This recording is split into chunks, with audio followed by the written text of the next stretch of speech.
Hey there, this is Mike with Adventures in Flight. Thank you very much for joining me for this video presentation. As always, I appreciate you taking time to be able to join me. Today, I did my first flight with this drone, the Avata 360. The Avata 360, I don't even know where to begin to explain this type of drone, but I'm going to attempt to here in this video. Now, this is the type of drone that you can use with a first-person viewer or FPV goggles to be able to fly around. I, on the other hand, elected to use this, the DJI RC2 controller. The reason I did that, I've never flown a drone with goggles before. I was not comfortable with that at this time. So, and that's what really led me to the Avata 360 over the other competitor, the anti-gravity, I think it's called X1. And the reason for that is that particular drone only uses goggles. This drone uses both goggles and the DJI remote. So that was kind of like a no-brainer for me to be able to capture this type of video. But we'll get to what this type of video means here in just a moment, because there is a monumental difference between what this particular drone does versus every other drone I have. All right.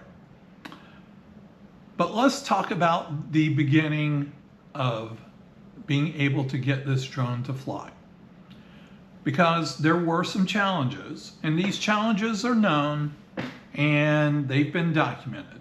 But for the for my viewing audience and for anyone else who may want to take advice from this, there are some significant things that you have to keep in mind. So one of the things that you have to, it's a known issue, is regarding the initial setup. So first thing that you need to do is make sure that the RC controller is updated to the latest firmware, but you also need to make sure that the Avata 360 is updated to the latest firmware as well. Once you get those two things in place, you think, well, I'm ready to fly. No. There is, as I mentioned, there is a known issue, and that known issue is when you attempt to take off, you're going to see 0 satellites. There are recommended plans that people have for that. The first plan people tell you is to let your drone sit between 10 and 20 minutes in an area where you have an open field so that the drone can be able to pick up satellites. Now, I had my drone positioned in an area that was pretty open, did not work. Step 2, I flew the drone in the air. I flew it around my home and then returned to home. Nothing with that. I did another 10 to 20 minute wait in the same area, nothing. My final step was I was going to put the drone in the air, and I was going to leave the drone in the air between 10 and 20 minutes, and I might fly it around, but I'm not going to stray too far from home. So I have the drone in the air for about roughly 9-10 minutes. All of a sudden, 31 satellites came in. So I have a signal, and of course that was my cue. It's time to begin the flight. So the flight was over the usual area where I fly, over the golf course, and etc.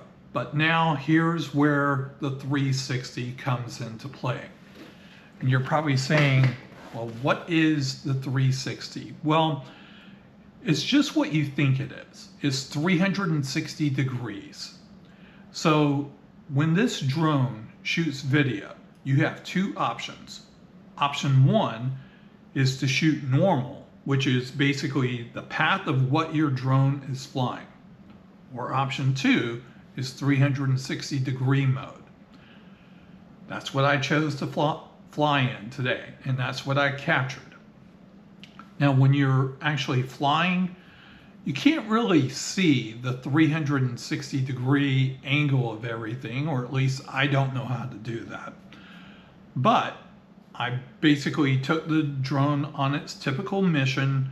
And by the way, speaking of missions, there were no waypoints, at least none that I'm aware of, that you can do with this particular drone. Same as the Neo 2. But anyway, I flew it around manually, brought it back home, landed, everything was perfect. So this is where this drone really stands apart. And that comes into post-production.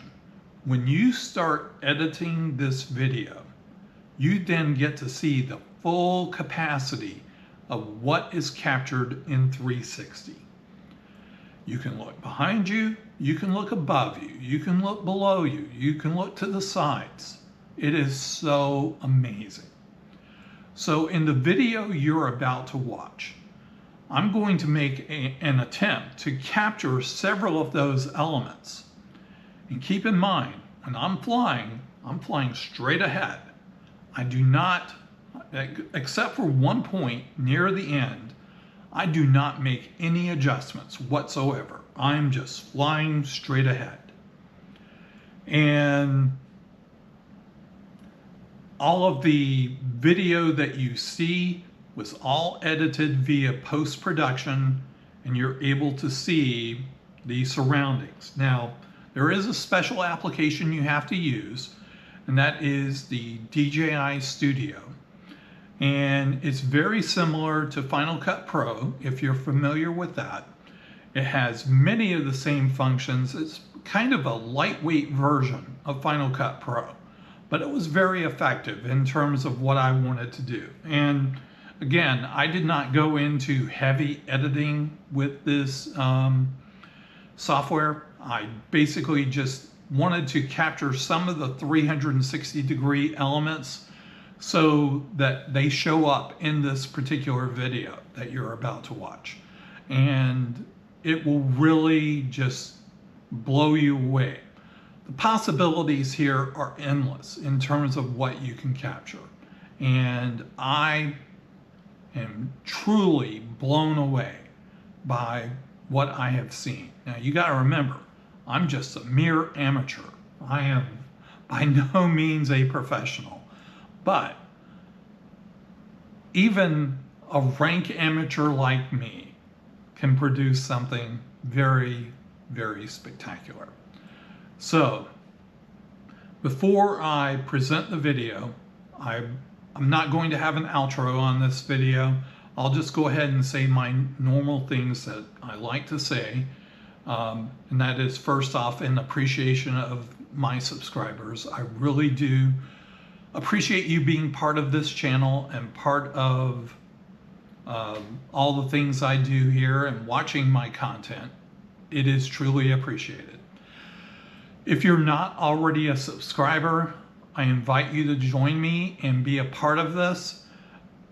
This today was really a fun day for me, and I just cannot say enough. This is one of those days when you get off work and you get to get outside and fly. It's a great stress reliever from the hustle and bustle of work.